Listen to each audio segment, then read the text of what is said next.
আলহামদুলিল্লাহ, আল্লাহ তাআলার দরবারে শুকরিয়া আদায় করছি যে মহান রব্বুল আলামিন আপনাকে আমাকে পবিত্র দিনে আল্লাহ তাআলার ঘর প্রিয় মসজিদে আসার এবং বসার এবং আল্লাহকে কিছুক্ষণ দেখার তৌফিক দান করেছেন।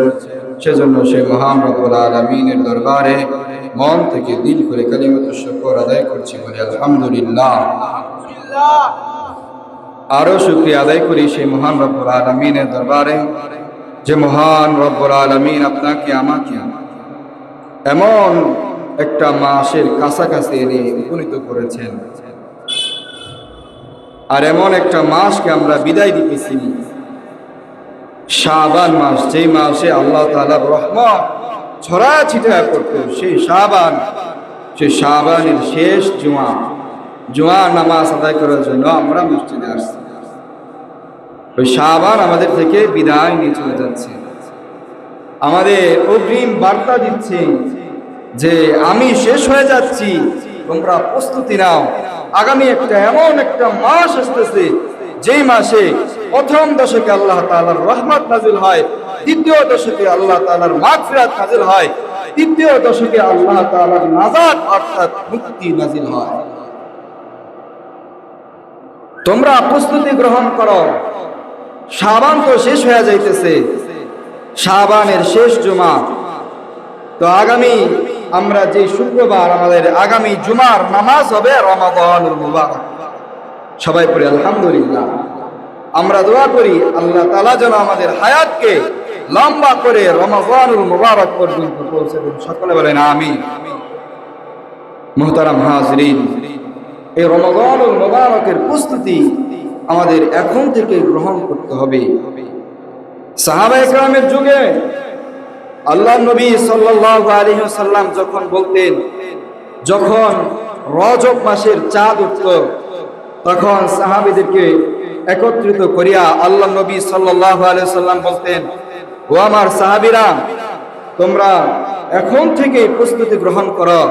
আগামী 60 দিন, আগামী 2 মাস পরে রমাদানুল মুবারক আসতেছে, তোমরা এখন থেকে প্রস্তুতি গ্রহণ করো।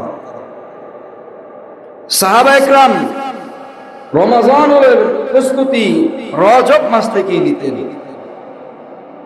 আমাদের থেকে রজব বিদায় নিয়ে চলে গেছেন। এখন দেখতে দেখতে আমাদের যে শাবান মাস চলমান ছিল, শাবানও শেষ হয়ে যাইতেছে। শাবান শেষ হয়ে অগ্রিম বার্তা দিচ্ছে যে সামনে রমাদানুল মুবারক, তোমরা সকলেই প্রস্তুতি গ্রহণ করো, রমজান মাসের প্রস্তুতি গ্রহণ করো। মুহতারাম হাজরিন, দুনিয়ার ভিতরে যে কোনো আঞ্জাম দেওয়ার আগে, ওই কাজ করার আগে প্রস্তুতি গ্রহণ করা দরকার আছে কি নাই? কথা বলেন। দুনিয়ার পরীক্ষার হলে যদি আমরা পরীক্ষা দিতে যাই, পরীক্ষা দেওয়ার আগে পরীক্ষার আগে আমাদের খেয়াল দেওয়া হয়, সময় দেওয়া হয়, এতদিন তুমি বাসায় পড়বা, এতদিন পরে পরীক্ষা হবে। পরীক্ষার আমরা প্রস্তুতি গ্রহণ করি কি করি না? কথা বলেন, ঠিক কিনা?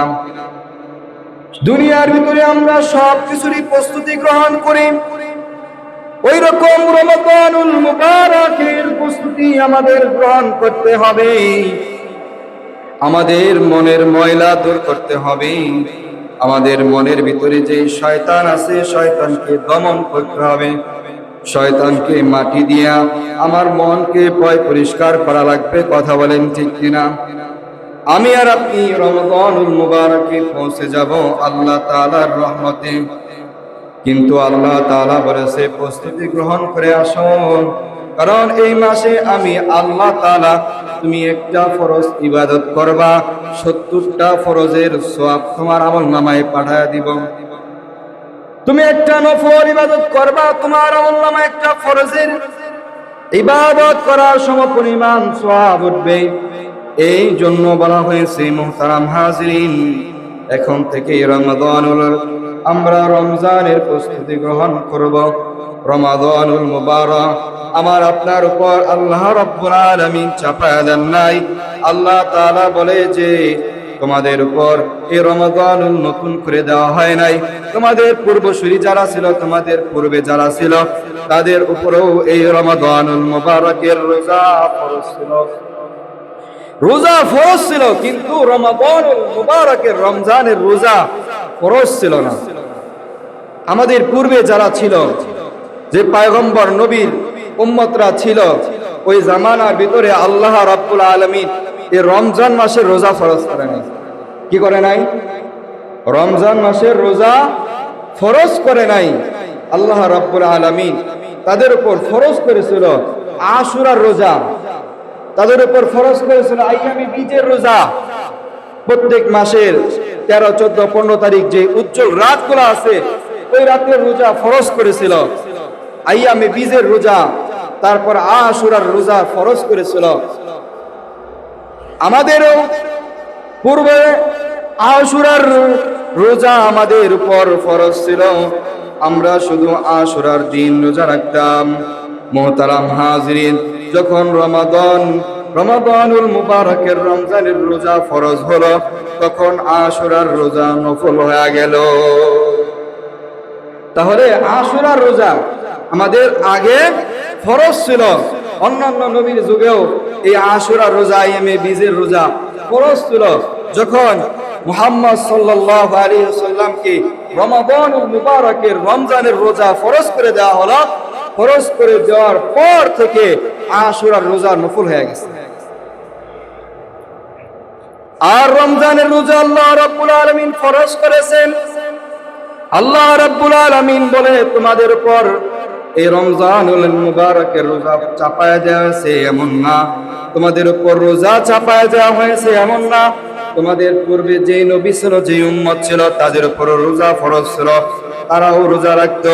তাদের কিভাবে রোজা রাখতো? আল্লাহ রাব্বুল আলামিন বলেন, ইয়া আইয়ুহাল্লাযীনা আমানু কুতিবা আলাইকুমুস সিয়ামু কামা কুতিবা আলাল্লাযীনা মিন ক্বাবলিকুম লাআল্লাকুম তাত্তাকুন। আমাদের পূর্বে যারা ছিল, যেই নবীর উম্মত ছিল, তারাও রোজা তাদের উপরও ফরজ ছিল, কিন্তু রমজানের মুবারক রমজানের রোজা ফরজ ছিল না। অন্যান্য দিনের রোজা আল্লাহ রাব্বুল আলামিন ফরজ করেছেন। আর এই উম্মতি মুহাম্মদের জন্য যখন রমজানের রোজা ফরজ করা হলো, তখন আশুরার রোজা ফরজ ছিল, ওইটা নফল হয়ে গেছে। মুহতারাম হাজিরিন, আমাদের রমজানের প্রস্তুতি গ্রহণ করতে হবে। এখন থেকেই রমজানের প্রস্তুতি নিতে হবে। আমাদের জানতে হবে রমজান সম্পর্কে। রমজান মানুষের গুনাহগুলোকে চুরে চুরে পুরে পুরে সাইখার করে দেয়। আর যদি তুমি রমজানের রোজা, রমজানের ইবাদতগুলো যদি সুন্দর মতো করতে পারো, তাহলে তোমার জন্য জান্নাত ওয়াজিব হয়ে যাবে। যখন রমজানের চাঁদ ওঠে, আল্লাহ নবী সাল্লাল্লাহু আলাইহি ওয়াসাল্লাম বলেন যে রমজানের চাঁদ ওঠার সাথে সাথে আল্লাহ রাব্বুল আলামিন জাহান্নামের দরজাগুলো বন্ধ করে দেয় এবং জান্নাতের দরজাগুলো আল্লাহ রাব্বুল আলামিন খুলে দেয়। এবং যে শয়তান আছে, ওই শয়তানকে শৃঙ্খলবদ্ধ করা হয়, আটকানো হয়। তাকে আটকায়া আল্লাহ নবী সাল্লাল্লাহু আলাইহি ওয়াসাল্লাম বলেন, তাকে সমুদ্রের মধ্যে নিক্ষেপ করা হয়। 1 মাস শয়তান যেন মানুষকে কোনো ধরনের কুমন্ত্রণা, কোনো ধরনের ধোঁকা যেন না দিতে পারে, এই জন্য শয়তানকে বাধা হয়। এই জন্য মুহতারাম হাজিরিন, আপনার আমার জন্য সুবর্ণ সুযোগ, এই সুযোগ আমার আপনার কাজে লাগাতে হবে। আর আল্লাহর নবী সাল্লাল্লাহু আলাইহি ওয়াসাল্লাম বলেন, যে ব্যক্তি রমজানের রোজা পাইল কিন্তু নিজেরে বেগুনাহগার মাসুম বানাইতে পারলো না, তার মতো হতভাগা আর কেউ নাই। এই জন্য এখন থেকে প্রস্তুতি গ্রহণ করেন। আগামী যে মাস আসতেছে, আগামী জুমা থেকে আগামী যে কয়েকদিন পরে আমাদের মাঝে রোজা আসতেছে, এই রোজাগুলো আমরা সঠিক সময়ে ইনশাআল্লাহ পালন করব। কথা বলেন ঠিক কিনা? আর যদি রমজানের রোজা যদি আপনি না রাখেন, পাককালে আল্লাহ নবী সাল্লাল্লাহু আলাইহি ওয়াসাল্লামের জামানার ভিতরে যখন শুরু লগ্নে এই রমজানের রোজা ফরজ হলো, তখন মুহতারাম হাজিরিন, আমি আর আপনি তো সাহারি খাই শেষ রাতে। তখন নিয়ম ছিল, যখন প্রাথমিক পর্যায়ে রোজা নাজিল হয়, রোজার ফরজ বিধান নাজিল হয়, তখন মানুষ সন্ধ্যার পর থেকে ঘুমায় জেলেই যে কোনো ঘুমায় যাওয়ার সাথে সাথে তার উপর রোজা ফরজ হয়ে যেত, সাহারি খাওয়ার আর সুযোগ থাকবো না। এই জন্য যখন কেউ যদি সন্ধ্যাবেলা ঘুমায় যেত, ঘুম থেকে যদি 12টা বাজে ওঠে, তার সেহরি খাওয়ার কোনো সুযোগ নাই। এইভাবে যে 12টা বাজে ঘুমাবে, 3টা বাজে উঠবে, তার কোনো সাহারি খাওয়ার সুযোগ নাই। প্রাককালে শুরু লগ্নে এরকম বিধান ছিল। এক সাহাবী, এক কৃষক গরিব সাহাবী, রমজানের রোজা আছে, রোজা থাকা অবস্থায় সারা দিন মাঠের ভিতরে কাজ করেছে। কাজ করার পর বিকেলবেলা বাড়িতে ফিরেছে। বিকেলবেলা যখন বাড়িতে ফিরেছে, সারাদিন রোজা মাঠে কাজ করেছে। বিবিকে ডাক দিয়ে বলে, ও আমার বিবি, আমার জন্য কিছু খাবার হাজির করো। বিবি বলে, ঘরে তো কোনো খাবার নাই। মোহতারাম হাজিরিন, সাহাবায়ে কেরামের যুগ ছিল বড় কষ্টের যুগ। এক বেলা খাইলে 3 বেলা তারা না খেয়ে থাকতো, খাবারের কষ্ট ওই জামানায় তারা করেছে। কিন্তু আমাদের মাঝে কিন্তু খাবারের কষ্ট আল্লাহ তাআলা রাখে নাই। আল্লাহ তাআলা আপনাকে আমাকে প্রাচুর্য দিয়া, আল্লাহ তাআলা আপনাকে আমাকে প্রচুর খাবার দিয়া এখন বসবাস করাইতেছে। কথা বলেন ঠিক কিনা? যারা ইসলামের জন্য কষ্ট করে গেছে, শুরুতেই তারা কষ্ট করে গেছে। কথা বলেন ঠিক কিনা? আমরা কিন্তু তেমন কষ্ট আমাদের হয় না। সাহাবী যখন বিকেলবেলা বিবিকে যা বলে, আমার জন্য খাবার হাজির করাম। বিবি বলে, ঘরের ভিতরে তো কোনো খাবার নাই, আপনি একটু বসেন, আমি দেখি আপনার জন্য কোনো খাবার ব্যবস্থা করতে পারি কিনা। বিবি ঘর থেকে বের হয়ে গেছে। মোহতারাম হাজিরিন, সারাদিন কৃষক কাজ করেছে, রোজা রেখেছে, শরীর বড় ক্লান্ত। বিছানায় যখন হাত পা ধুয়ে ভালো করে বিছানায় যখন একটু কাত হয়েছে, কাত হওয়ার সাথে সাথেই ওই ব্যক্তির তন্দ্রা চলে আসলো, ঘুম চলে আসলো, ঘুমায় গেল। স্ত্রী আয়েশা দেখে যে তার স্বামী ঘুমায় গেছে, কোনো খাবার দাবার খাওয়ার কোনো সুযোগ নাই। সাহাবায়ে কেরামগণ জানতে যে রোজা ভাঙলে কি শাস্তি আল্লাহর নবী বলেছেন, এই জন্য তারা রোজা ভাঙার তো দূরের কথা, তারা এই কল্পনাও করতো না যে আমি রোজা রাখবো না। মোহতারাম হাজিরিন, এই জন্য সে ঘুমায় গেল। পরের দিন ঘুম থেকে উঠে আর কোনো সাহারি খাওয়ার সুযোগ হলো না, মাঠের ভিতরে চলে গেল। মোহতারাম হাজিরিন, দ্বিতীয় দিন মাঠের ভিতরে কাজ করতেছে। মাঠের ভিতরে কাজ বাজ শেষ করে বিকেলবেলা আবার বাড়িতে আসছে। আসার পর বিবিকে ডাক দিয়ে বলে, ও বিবি, খাবার দাও। বিবি বলে, আজকেও ঘরে খাবার নাই, আপনি বসেন, আমি খাবারের ব্যবস্থা করতেছি। বিবি ঘর থেকে বের হয়ে গেল। বের যখন হয়েছে, ওই ব্যক্তি আবার প্রথম দিনের মতো একটু ত্রন্দা ভাব আসলো, শরীর বড় ক্লান্ত। বিছানায় যখন শুইছে, শোয়ার সাথে সাথে তার ঘুম চলে আসছে। ঘুম চলে আসার পর আর সাহারি খাওয়ার সুযোগ হয় নাই। স্ত্রী যখন এসে দেখে যে স্বামী ঘুমায় গেছে, স্বামীকে আর ডাকাইলেন না। সকালবেলা ঘুম থেকে উঠে আবার তৃতীয় দিন ওই ব্যক্তি, ওই কৃষক কাজের জন্য বের হয়ে গেল। মোহতারাম হাজিরিন, 3 দিন যাবত না খাওয়া অবস্থায় রোজা আছে। আমি আর আপনি যদি এই অবস্থা হইতো, তাহলে বলতাম কিসের রোজা, কিসের কি, আগে খাবার দাবার খেয়ে। কথা বলেন ঠিক কিনা? তাদের মতো আমাদের ঈমান নয়, তারা ছিল পাক্কা সাচ্চা ঈমানদার। তৃতীয় দিন মাঠে কাজ করার জন্য বের হয়ে গেছেন। মাঠে কাজ করতেছে দুপুরের আগ মুহূর্ত তিনি ক্ষুধার্ত অবস্থায় বেহুশ হয়ে জমিনের ভিতরে পড়ে গেছে, অজ্ঞান হয়ে জমিনের ভিতরে পড়ে গেছে। মালিক এসে দেখে অজ্ঞান অবস্থায় জমিনে পড়া, তাকে ধরে বাড়িতে আনা হলো।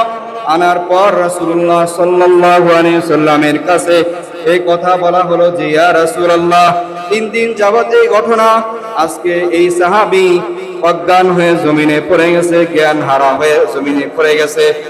আল্লাহর নবী সাল্লাল্লাহু আলাইহি সাল্লামের কাছে যখন এই ঘটনা বর্ণনা করেন, তখনই আল্লাহ তাআলা আয়াত নাযিল করে জানায় দিলেন, ইয়া রাসূলুল্লাহ, ইয়া হাবিবাল্লাহ, আপনার জন্য, আপনার উম্মতের জন্য এই কষ্ট লাঘব করা হলো, এই কষ্টকে বাতিল করে দেওয়া হলো। আপনার স্ত্রীর জন্য, আপনার উম্মতের জন্য আমি এই বিধানকে সহজ করে দিলাম। সুবে সাদিকের আগ পর্যন্ত কোনো ব্যক্তি যদি সেহরি খায়, সেহরি খায়া যদি রোজা রাখে, তাহলে তার রোজা হয়ে যাবে। তখন তাদের যেই জামানা ছিল, ওই জামানার ভিতরে রাত্রেবেলা ঘুমায় গেলে আর সাহারি খাওয়ার সুযোগ নাই। আমরা তো রাত্রেবেলা ঘুমাই, আবার শেষ রাতে উঠে সাহারি খাই। কথা বলেন, এই কষ্ট তারা করেছে, এই কষ্টের বিদলতে আল্লাহ রাব্বুল আলামিন রাসূল সাল্লাল্লাহু আলাইহি সাল্লামের কাছে আয়াত নাযিল করে জানায় দিলেন, এই কষ্ট আপনার আর উম্মতের করতে হবে না। এই কষ্ট লঘব করা হলো, আপনি একটা কাজ করেন, সুবে সাহাদিকের আগ পর্যন্ত, সুবে সাহাদিক যখন শেষ হয়ে যাবে তখন সাহারির সময় শেষ হয়ে যাবে, এর আগে আপনি স্ত্রী সহবাস করেন আর রোজা রাখেন, সাহারি খান, কোনো সমস্যা নাই। এই জন্য মুহতারাম হাজিরিন, আপনার আমার জন্যই সহজ করা হয়েছে, এই বিধান সহজ করা হয়েছে সাহারি খাওয়ার জন্য। আমরা ইনশাআল্লাহ সাহারি খাবো তো? ইনশাআল্লাহ আমরা সাহারি খাবো। অনেকেই নিয়ত করে রাত্রেবেলা ঘুমাইরা শেষ হতে উঠবো না, পরের দিন নিয়ত করে ফেলবো। সাহারি খাওয়া হলো সুন্নাত। কি সুন্নাত? যে কয় লোকমা খাবেন ওই কয় লোকমা আপনার সুন্নতের ভেতর হবে, ওই কয় লোকমা আপনার সব হবে। আপনি যদি সাহারি গুলো সুন্দর মতো খান তাহলে আল্লাহ রাব্বুল আলামিন আপনার সাহারি খাবেন যত, আল্লাহ রাব্বুল আলামিন বলেন যে একটা করে সওয়াব লেখা হবে আর একটা করে গুনাহ মাফ করে দেওয়া হবে। মুহতারাম হাজিরিন, আল্লাহ রাব্বুল আলামিন বলেন, ইয়া আইয়ুহাল্লাযীনা আমানু কুতিবা আলাইকুমুস সিয়ামু কামা কুতিবা আলাল্লাযীনা মিন ক্বাবলিকুম লাআল্লাকুম তাত্তাকুন। তোমাদের উপর রমজানের রোজা ফরজ করা হয়েছে যাতে তোমরা তাকওয়াবান হতে পারো। তোমাদের পূর্বসূরীদের উপর এই রমজানের রোজা ফরজ করা হয় নাই, কিন্তু রোজা ফরজ করা হয়েছিল। এই জন্য মুহতারাম হাজিরিন, আপনার আমার জন্য রমজান কি ফরজ? কি ফরজ? রমজানের রোজা যদি আমি আর আপনি কেউ যদি ইচ্ছাকৃতভাবে ছেড়ে দেয় তাহলে আল্লাহ নবী সাল্লাল্লাহু আলাইহি ওয়াসাল্লাম বলেন যে একদিন আমি ঘুমায় আছি, ঘুমের ভিতরে দুইজন ফেরেশতা আয়েশা আমাকে নিয়ে গেল একটা পাহাড়ের উঁচু টিলার উপরে। আমি দেখতে পেলাম এক ব্যক্তিকে পা উপর দিকে বেঁধে মাথা নিচের দিকে দিয়ে বেঁধে করাত দিয়ে তার মুখ আশ্রানো হইতেছে, আবার তাকে ঠিক করা হইতেছে, আবার আশ্রানো হইতেছে। তখন আমি ফেরেশতাদেরকে জিজ্ঞাসা করলাম, ও ফেরেশতারা, এই ব্যক্তিকে এইভাবে শাস্তি দেওয়া হইতেছে কেন? তখন ফেরেশতারা বলল যে এই ব্যক্তি ইচ্ছাকৃতভাবে রোজা ছেড়েছে, আল্লাহ তাআলার বিধান হুকুম অমান্য করেছে, এই জন্য আল্লাহ রাব্বুল আলামিন তাকে এইভাবে শাস্তি দিবে। মুহতারাম হাজিরিন, এই জন্য আমি আর আপনি যাই হই না কেন, যাদের উপর রমজানের রোজা ফরজ হয়েছে, সুস্থ বালিগ প্রাপ্তবয়স্কের উপর রমজানের রোজা ফরজ, কেউ যদি ইচ্ছাকৃতভাবে রমজানের রোজা ছেড়ে দেয় তাহলে আল্লাহ নবী সাল্লাল্লাহু আলাইহি ওয়াসাল্লাম জানায় দেন তাকে এইভাবে পা উপর দিকে দিয়ে মাথা নিচের দিকে দিয়ে তার মুখ থেকে করাত দিয়ে তার গোশত সরানো হবে, এইভাবে তাকে শাস্তি দেওয়া হবে। এই শাস্তি যারা রমজানের রোজাগুলো ভাঙবে, রমজানের রোজা রাখবে না, তাদের জন্য এই শাস্তির কথা বলা হয়েছে। এই জন্য মুহতারাম হাজিরিন, আমরা অনেকেই চিন্তা করি আমার ডায়াবেটিক্স, আমার গ্যাস্ট্রিক আলসার, আমি অসুস্থ। আল্লাহ রাব্বুল আলামিন বলেন আস-সাওমু লি, হাদিসের কুদসির ভিতরে বলে আস-সাওমু লি ওয়া আনা আজজি বি, রমজানের রোজা আমি ফরজ করেছি এবং এর প্রতিদান আমি আল্লাহ রাব্বুল আলামিন স্বয়ং নিজেই দেব। অন্য অন্য যে আমলগুলো আছে ওই আমল করলে আল্লাহ রাব্বুল আলামিন ফেরেশতা দ্বারা আল্লাহ রাব্বুল আলামিন ওই আমল নামার সওয়াব উঠান, কিন্তু আল্লাহ রাব্বুল আলামিন রমজানের ক্ষেত্রে বলেন যে এই রমজানের রোজা আমার জন্য এবং এর প্রতিদান আমি স্বয়ং আল্লাহ তাআলা দেব। এই জন্য মুহতারাম হাজিরিন, রমজানের রোজাগুলো আমরা ঠিকঠাক পথে রাখবো। আমরা কেউ রমজানের রোজা ভাঙবো না, ইনশাআল্লাহ নিয়ত করতে পারি তো? ইনশাআল্লাহ আমরা একটা রোজাও ভাঙবো না। আল্লাহ রাব্বুল আলামিন 30টা দিলে 30টা, 29টা দিলে 29টা রোজা রাখবো ইনশাআল্লাহ। কেউ যদি রোজা ভাঙে, আর ওই জামানার ভিতরেও আরেকটা বিধান চালু ছিল যে রমজানের রোজা সকাল থেকে সন্ধ্যা পর্যন্ত না খেয়ে দিনের বেলা এই সময়ের ভিতরে স্ত্রী সহবাস থেকে আল্লাহ নবী সাল্লাল্লাহু আলাইহি ওয়াসাল্লাম নিষেধ করেছেন, এর নামই তো রোজা না। তখন এক সাহাবী আল্লাহ নবী সাল্লাল্লাহু আলাইহি ওয়াসাল্লামের কাছে এসে বলেন, ইয়া রাসূলুল্লাহ, আমি তো আমার স্ত্রীর সাথে সহবাস করে ফেলেছি, এখন আমি কি করব? আল্লাহ নবী সাল্লাল্লাহু আলাইহি ওয়াসাল্লাম বলেন যে তুমি 60 জন মিসকিনকে খাবার খাওয়ায় দাও 2 বেলা। তখন ওই লোক ডাক দিয়ে বলতেছেন, ইয়া রাসূলুল্লাহ, আমার তো এই সামর্থ্য নাই, আমি কি করব? তখন আল্লাহ নবী সাল্লাল্লাহু আলাইহি ওয়াসাল্লাম বলেন যে তাহলে তুমি একজন গোলাম বাদী তুমি আজাদ করে দাও। তখন তো গোলাম বাদীর প্রচলন ছিল। এই জন্য আল্লাহ নবী সাল্লাল্লাহু আলাইহি ওয়াসাল্লাম বলেন যে গোলামবাদী তুমি আজাদ করে দাও। তখন সাহাবী ডাক দিয়ে বলে, ইয়া রাসূলুল্লাহ, ইয়া হাবিবাল্লাহ, আমি তো দরিদ্র, আমার তো এই পরিমাণ টাকা পয়সা নাই, আমি কি করব? আল্লাহ নবী সাল্লাল্লাহু আলাইহি ওয়াসাল্লামের কাছে ওই সময় এক ব্যক্তি এক ঝাঁকা খেজুর নিয়ে এসে বলে, ইয়া রাসূলুল্লাহ, আপনার জন্য হাদিয়া। আল্লাহ নবী সাল্লাল্লাহু আলাইহি ওয়াসাল্লাম বলেন যে, ও সাহাবী, তোমারে আমি এটা হাদিয়া দিলাম, তুমি এটা মানুষকে দিয়ে দিবা। গরিব সাহাবী যারা আছে, গরিব দরিদ্র আছে, তুমি তাদেরকে এটা দিয়ে দিবা। তখন ওই সাহাবী ডাক দিয়ে বলতেছে, ইয়া রাসূলুল্লাহ, এই শহরের ভিতরে আমি ছাড়া আমার চেয়ে দরিদ্র আর কোনো ব্যক্তি নাই। আল্লাহ নবী সাল্লাল্লাহু আলাইহি ওয়াসাল্লাম মুস্কি হেসে দিলেন এবং বললেন যে, যাও তুমি এবং তোমার পরিবার সহ এটা খেয়ে ফেলো। এই জন্য কেউ রোজা ভাঙবো না ইনশাআল্লাহ। মুহতারাম হাজিরিন, আল্লাহ তাআলা বলেন, ইয়া আইয়ুহাল্লাযীনা আমানু কুতিবা আলাইকুমুস সিয়ামু কামা কুতিবা আলাল্লাযীনা মিন ক্বাবলিকুম লাআল্লাকুম তাত্তাকুন। রমজানের সারি একটা পর্ব গেল, আর রমজানে সারা দিন আমরা রোজা রাখবো। সারা দিন রোজা রাখার পর ইফতারের সময় আমি নিজে ইফতার করব 10 রকম আইটেম দিয়া। আমার পাশের বাড়ি ও এক রকম আইটেম পাবে না। আল্লাহ নবী সাল্লাল্লাহু আলাইহি ওয়াসাল্লাম এর থেকে বিরত থাকতে বলছেন। আল্লাহ নবী সাল্লাল্লাহু আলাইহি ওয়াসাল্লাম বলেছেন যে, তুমি একটা কাজ করবা, তোমার আশেপাশে যেই তোমার স্বজন প্রীতি আছে, তোমার আশেপাশে যেই মানুষ আছে বসবাসরত, তাদেরকে নিয়ে তুমি, তারা হয়তোবা এমন অবস্থা তারা এক গ্লাস পানি দিয়া ইফতার করে, তুমি 10 রকম আইটেম দিয়ে ইফতার করো, তুমি তাদেরকে নিয়ে সাথে নিয়ে তুমি ইফতার করো, তাদেরকে প্রাধান্য দিয়ে তুমি ইফতার করো। সাহাবায়ে কেরাম তো প্রাধান্য দিয়েছেন। এমন হযরত আবু জাহাম রাদিয়াল্লাহু তাআলা আনহু, তার চাচাতো ভাই ইয়ারমুক যুদ্ধের ভিতরে আছেন। আবু জাহাম রাদিয়াল্লাহু তাআলা আনহু বের হয়ে গেছেন, তার চাচাতো ভাইয়ের জন্য পানি নিয়ে বের হয়ে গেছেন যে তার চাচাতো ভাইকে পানি পান করাবে। এই জন্য বের হয়ে গেছে। কিছু দূর অতিক্রম করার পরে দেখে যে তার চাচাতো ভাই ইয়ারমুক যুদ্ধের ভিতরে পড়ে আছে। তখন আবু জাহাম রাদিয়াল্লাহু তাআলা আনহু দৌড়ে গেলেন তার চাচাতো ভাইয়ের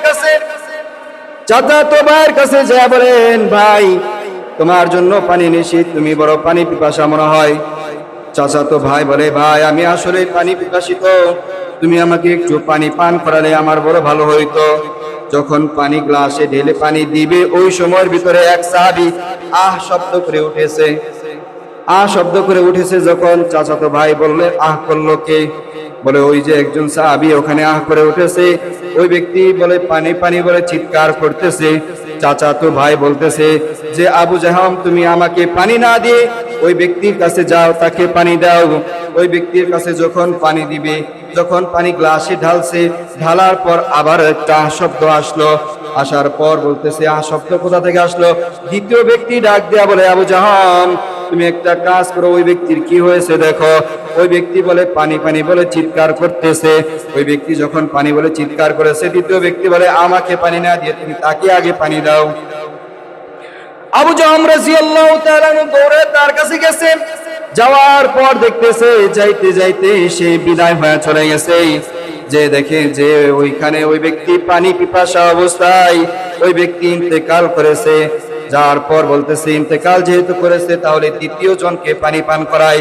দ্বিতীয় জন থেকে দৌড়ে আবার দ্বিতীয় জনের কাছে চলে আসছে। এসে দেখে দ্বিতীয় জন পানি পিপাসায় ক্ষুধার্ত অবস্থায় দ্বিতীয় জন মারা গেছে। যখন দ্বিতীয় জন মারা গেছে, ওই অবস্থায় ভাবলেন তাহলে তো আমার চাচাতো ভাইকে পানি পান করাই। চাচাতো ভাইকে পানি পান করার উদ্দেশ্যে ওই স্থানে আবার দৌড়ে আসছে। আয়েশা দেখে চাচাতো ভাইও বিদায় হয়ে গেছে দুনিয়া থেকে। একজন আরেকজনকে প্রাধান্য দেওয়া। আমি যাই ইফতার করি না কেন, আমার পাশের বাড়ি, আমার পাশে যে আছে তাকে সহযোগিতা করে আমি ইফতার করব ইনশাআল্লাহ। আর অন্যকে ইফতার করানোর যে ফজিলত হাদিসের ভিতরে আসে, আল্লাহ নবী সাল্লাল্লাহু আলাইহি ওয়াসাল্লাম বলে, তুমি যদি অন্যকে ইফতার করাও, তাহলে তুমি যদি এক গ্লাস পানি দিও, যদি ইফতার করাও, তাহলে সেই পরিমাণ সওয়াব তুমি পাইবা যেই পরিমাণ সারাদিন রোজা রেখে ওই ব্যক্তি পেয়েছে। এবং সাহাবায়ে কেরামগণ রাসূল সাল্লাল্লাহু আলাইহি ওয়াসাল্লামকে জিজ্ঞাসা করলেন, ইয়া রাসূলুল্লাহ, এতে কি রোজাদারের সওয়াব কি কমানো হবে? আল্লাহ নবী সাল্লাল্লাহু আলাইহি সাল্লাম বলেন, না, তাদেরকে তাদের সওয়াব কমানো হবে না। আরো বললেন, ইয়া রাসূলুল্লাহ, আমরা তো তাদেরকে মন মতো পেট ভরে খাওয়াতে পারবো না, তখন কি করব? তখন আল্লাহ নবী সাল্লাল্লাহু আলাইহি সাল্লাম বলেন যে, ও আমার সাহাবীরা শোনো, তুমি যদি একজন রোজাদারকে এক গ্লাস পানি বা এক গ্লাস দুধ বা একটা খেজুর দ্বারা যদি ইফতার করাও, সারা দিন রোজা রেখে ওই ব্যক্তির যে সওয়াব হয়েছে তুমি ওই সওয়াব পেয়ে যাবা। এবং কি সাহাবা একরাম বলেন, এটাও জিজ্ঞাসা করলেন, ইয়া রাসূলুল্লাহ, একজনকে না খাওয়ায় যদি 10 জনকে খাওয়ায়, 20 জনকে খাওয়ায়, তাহলে 20 জনের সওয়াব কি আমার হবে? তখন ইয়া রাসূলুল্লাহ, রাসূল সাল্লাল্লাহু আলাইহি সাল্লাম বললেন যে, ও আমার সাহাবীরা শোনো, তুমি যদি 10 জন 20 জনকে ইফতার করাও, তাদের সওয়াব 10 জন 20 জনের যে সওয়াব, তোমার একার ওই সওয়াব হবে। সুবহানাল্লাহ। এজন্য মুহতারাম হাজিরিন, আমি নিজে ইফতার করব এবং অপরকে ইফতার করানোর চেষ্টা করব ইনশাআল্লাহ। মুহতারাম হাজিরিন, আমাদের মসজিদেও ইফতারের ব্যবস্থা করা হয়। আমরা কে আছি যে আমরা মসজিদে পহেলা রমজান থেকে আমরা স্ব ইচ্ছায় কারো ইফতার, কারো উপর জুলুম না, ইনশাআল্লাহ আমি স্ব ইচ্ছায় একদিন বা 2 দিন বা আমি এই তারিখে বা আমি 2 রোজায় বা 5ম রোজায় আমি ইফতার দেব, এরকম কেউ আছে এখানে? কেউ আছে? থাকলে বলি স্ব ইচ্ছায়, 1ম রোজা 2য় রোজা থাকলে বলি। যদি আমরা দিতে ইচ্ছুক হই তাহলে আমরা ইনশাআল্লাহ অবশ্যই যোগাযোগ করব যে আমি এই রোজায় ইফতার দিতে চাইতেছি, তখন ওই সিরিয়াল অনুযায়ী আপনার নামটা ইনশাআল্লাহ লিখিয়ে নিয়ে যাবেন ইনশাআল্লাহ। মুহতারাম হাজিরিন, এই ইফতারের পর্ব চলে গেল, পরে সারাদিন ইফতার রোজা রাখার পর, ইফতার করার পর আল্লাহ রাব্বুল আলামিন রমজান মাসে আরেকটা বিধান দিয়েছেন। ওই বিধানটা হলো তারাবির নামাজ। কিসের নামাজ? তারাবির নামাজ। তারাবির নামাজ আল্লাহ রাব্বুল আলামিন রাসূলুল্লাহ সাল্লাল্লাহু আলাইহি ওয়াসাল্লাম এই নামাজ পড়েছেন। এই নামাজকে, তারাবির নামাজকে আল্লাহ নবী সাল্লাল্লাহু আলাইহি ওয়াসাল্লাম সুন্নত নামাজ পড়েছেন। আল্লাহ তাআলা এই টাকার অঙ্ক কিভাবে দিবেন? কত টাকা মানে? 1000 লাগবে না, 4000 লাগবে, এটা অঙ্ক দিয়ে দেবো। অঙ্ক না দিলে তো অঙ্ক বুঝবো না। তারপরে 1 তারিখ থেকে দিব, ওইটা একটা লিস্ট। তাহলে কত দিলে ভালো হয়? 1000? জি, 1000 টাকা চলবো না তো চলবো কিরকম? হ্যাঁ, এটাই।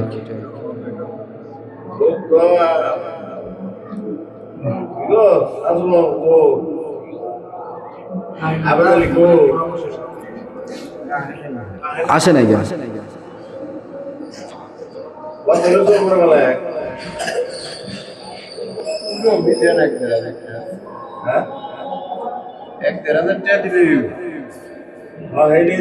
দাম তো বেশি, এখন 1000 টাকা আস্তে আস্তে এখন লোক বেশি করে বেশি করে আমার নাই, তখন 1000 দিতে পারবো।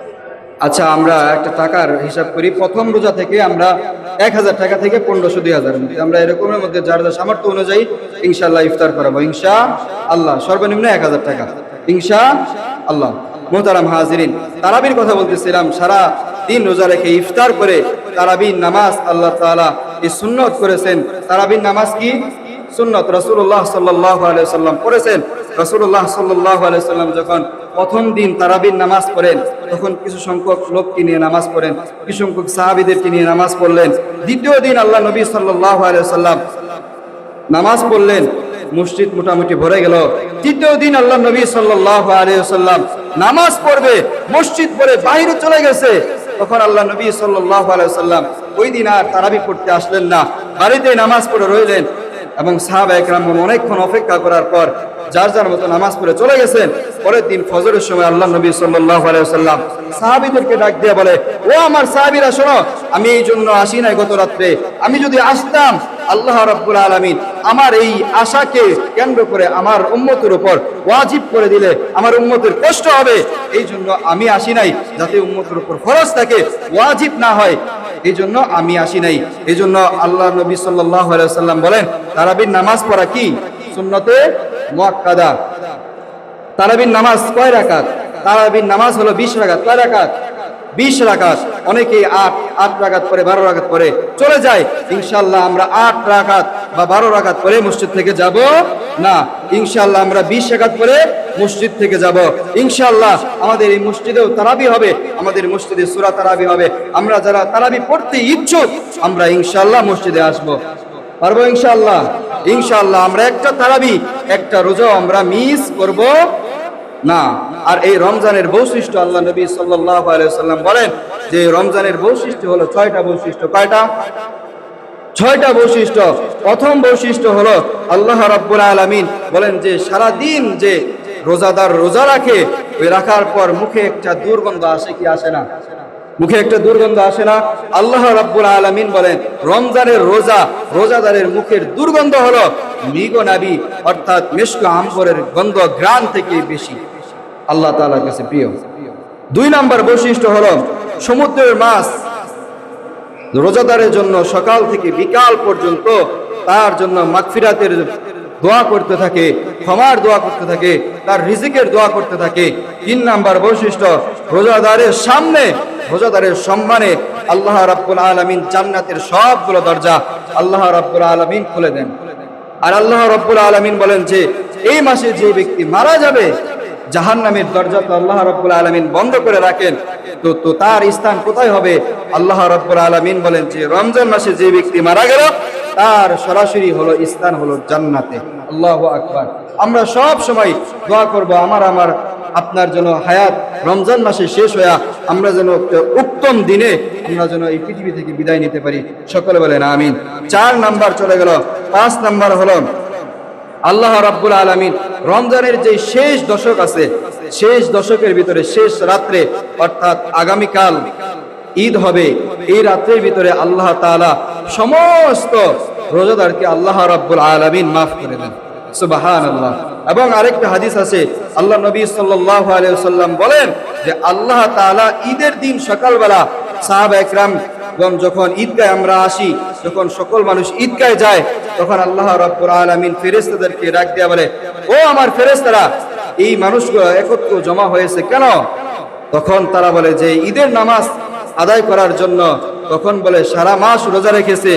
যখন ফেরেশতারা এই কথা বলে যে আল্লাহ তাআলা বলেন যে ও ফেরেশতারা তোমরা সাক্ষী থাকো, যে ব্যক্তি রোজা ছিল, যে ব্যক্তি পরিপূর্ণভাবে রোজা ছিল তাকে আমি বেগুনাহগার মাসুম বানায় ঈদগাহ থেকে ফিরাই নিয়ে যাই। 6 নাম্বার এক ঘোষককারী একজন ফেরেশতা ঘোষণা করতে থাকে যে পুণ্যর কাজ করতেছে তার জন্য সফলতার দোয়া করতেছে। আরেকজন ঘোষক ঘোষণা করে যে পাপাচারে আছে সে যেন ধ্বংস হয়ে যায়। এই জন্য মুহতারাম হাজিরিন, সব কিছু বেছে শুনে আমরা রমজানে পদার্পণ করব এবং রমজানের হকগুলো আমরা পরিপূর্ণভাবে আদায় করব ইনশাআল্লাহ। এবং কি রমজানের যে পরিপূর্ণ যে হক আছে সেই হকগুলো আমরা আদায় করব। এবং রমজানের ভিতরে আমরা এটাও খেয়াল রাখবো যে সারাদিন আমরা রোজা রাখবো। সারাদিন রোজা রাখার পর যাতে আমার রোজাটা হয়ে যায়, আমার রোজা যেন ভঙ্গ না হয়। আমি যে একটা গালি দিলাম, গালি দেওয়ার কারণে আমার রোজা হালকা হলো। আমি যে একটা এই কাজ করলাম, সুদ খাইলাম, হারাম খাইলাম, এই কাজ করার কারণে আমার রোজা নষ্ট হয়ে যায়। এই বিষয়গুলো খেয়াল করা লাগবে।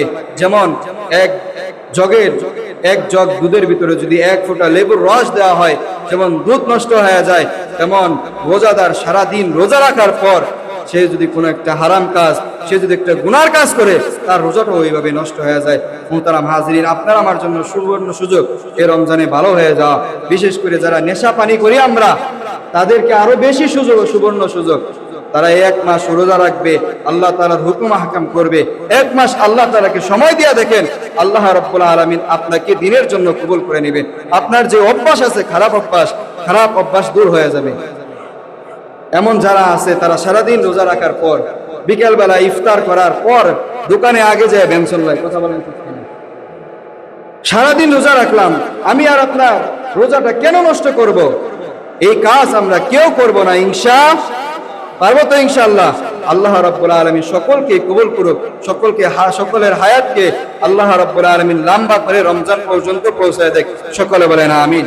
মুহতারাম হাজিরিন, আপনাদেরকে অনেক কষ্ট দেওয়া হয়, প্রত্যেক জুমায় বলা হয় যে মসজিদের কাজ শুরু হবে, মসজিদের মোটরের প্রয়োজন, মসজিদের আরো অন্যান্য কাজের প্রয়োজন, আপনাদের দানেই এই মসজিদ এতদূর পর্যন্ত আসছে। কথা বলেন ঠিক কিনা? 10-এর দানেই মসজিদ হয়। কথা বলেন ঠিক কিনা? এই জন্য এমন কে আছে খুশি খুশি আমি 500 টাকা, আমি 1000 টাকা আল্লাহর ঘরে দান করলাম, আমার মা দুনিয়াতে নাই, হুজুর আমার মার জন্য দোয়া করবেন, বাবা দুনিয়াতে নাই, বাবার জন্য দোয়া করবেন, তাদের জন্য দোয়া হবে ইনশাআল্লাহ। খুশি খুশি বলি 500 1000 টাকা যারা আমরা অনেকেই ওয়াদা করেছিলাম সবে বরাতে রাত্রে, তাদের টাকাগুলো আমরা পৌঁছে দেব ইনশাআল্লাহ। অনেকেই ওয়াদা করেছেন, খুশি খুশি বলি 500 1000 টাকা। কিয়ামতের ময়দানে একটা নেকির জন্য, একটা আমলের জন্য আমি আর আপনি হাসরের ময়দানে দাঁড়ায় থাকবো। হয়তোবা এই আমল, এই ক্ষুদ্র টাকা দানের উসিলায় আল্লাহ রাব্বুল আলামিন হয়তোবা কিয়ামতের ময়দানে আপনাকে আমাকে কবুল করবেন। কথা বলেন ঠিক কিনা? বলি 500 1000 টাকা স্ব ইচ্ছায় বলি, যে যা পারি। তখন আফসোস হবে, কি করলাম রে, কি করলাম রে, কি করলাম, খালি হাতে কবর দেশে চলিলাম। তখন আফসোস করবেন আর বললেন কি করলাম, কি করলাম দুনিয়াতে। লিল্লাহি তাকবীর, 1 2 3 4 5, লিল্লাহি তাকবীর। টাকাও দিবেন না, তাকবীরও দিবেন না, আবারও লিল্লাহি তাকবীর। সাবেদ আলী মন্ডল, সাবেদ আলী মন্ডল আল্লাহ তাআলার ঘরে, আল্লাহ তাআলার ঘরে 5000 টাকা দান করেছে। আয় রব্বুল আলামিন, তোমার ঘরের দানকে তুমি কবুল করো, মঞ্জুর করো। সকলে বলেন আমিন। যেই নিয়তে দান করেছে আল্লাহ রাব্বুল আলামিন ওই নিয়ত পরিপূর্ণ করে দেখ। সকলে বলেন আমিন। আত্মীয় স্বজন যারা অন্ধকার কবরবাসী হয়ে গেছে, আল্লাহ রাব্বুল আলামিন প্রত্যেকের কবরটাকে জান্নাতের উচ্চ মাকাম দান করুন। সকলে বলেন আমিন। যে ব্যবসা বাণিজ্য করে আল্লাহ রাব্বুল আলামিন ওই ব্যবসা বাণিজ্যে বরকত দান করে। সকলে বলেন আমিন। 500 1000 টাকা বলি, 2 একজন বলি, স্ব ইচ্ছাই বলি। হাত তুলেন না কিন্তু, এক হাত তুলেন।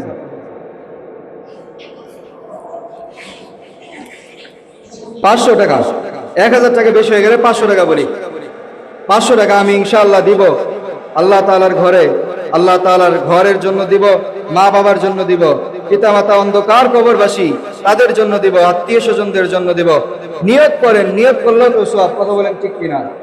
ইন্নামাল আমালু বিন্নিয়াত, সমস্ত কাজ নিয়তের উপর নির্ভর করে। আপনি দান করেন, আগে নিয়ত করেন যে আমি দান করব, তাহলে আপনার দান করেন বা না করেন, নিয়ত যে করছেন ভালো কাজ, ভালো কাজ না? মসজিদে দান করা ভালো কাজ না? নিয়ত করছেন, এই আপনি 500 টাকা নিয়ত করছেন, 500 টাকা দিলে আপনার যে সওয়াব হবে, না দিলে ওই সওয়াব হবে। নিয়ত করেন, কারণ ভালো কাজের নিয়ত করার সাথে সাথে আল্লাহ রাব্বুল আলামিন ওই ভালো কাজ করুক বা না করুক তার সওয়াব আল্লাহ রাব্বুল আলামিন তার আমলনামায় পাঠায় দেন। এবং কোনো ব্যক্তি যদি খারাপ কাজের নিয়ত করে আমি ওই কাজটা করব, তখন আল্লাহ রাব্বুল আলামিন আপনাকে আমাকে কত ভালোবাসেন। তখন ফেরেশতাদেরকে বলে, ফেরেশতা গুনাহ নিয়ত করেছে, গুনাহ লিখিস না যতক্ষণ পর্যন্ত না ওই গুনার কাজ সে করে। এই জন্য ভালো কাজের নিয়ত করেন। 500 টাকা